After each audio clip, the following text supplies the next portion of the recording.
Le dessein de Christ, c'est de réunir les juifs et les gentils, les non-juifs.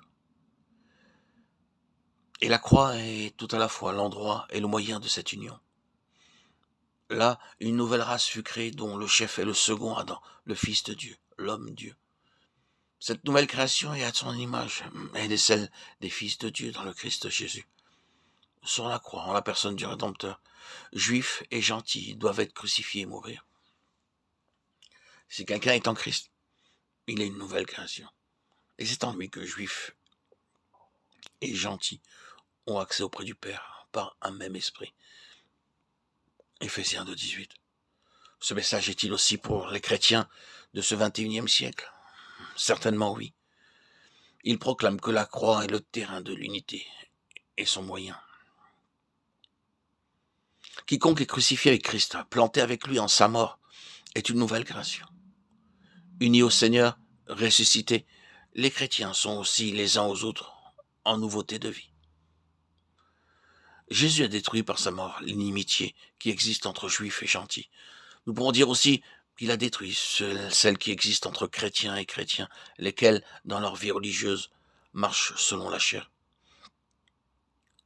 La vieille création doit mourir pour faire place à la nouvelle qui est selon l'image de celui qui l'a créée.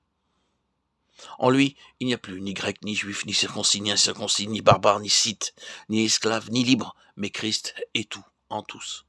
Colossiens 3, 10, 11. Baptisé en Christ, il n'y a plus ni juif, ni grec. Il n'y a plus ni esclave, ni libre.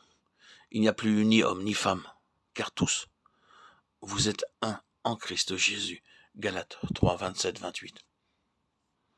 Et devant ces déclarations, nous comprenons que la croix soit une pierre d'achoppement et que son message soit comparé à une épée ou à un couteau qui taille profondément dans l'orgueil de la vieille création, la vieille nature. Le remède que Dieu donne pour les divisions, la désunion, n'est pas un remède superficiel.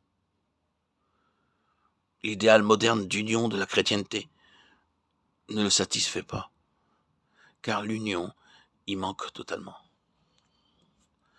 Par la croix, il détruit l'inimitié entre chrétiens, qui considèrent en étrangers d'autres chrétiens, lesquels n'emploient pas leur chibolette.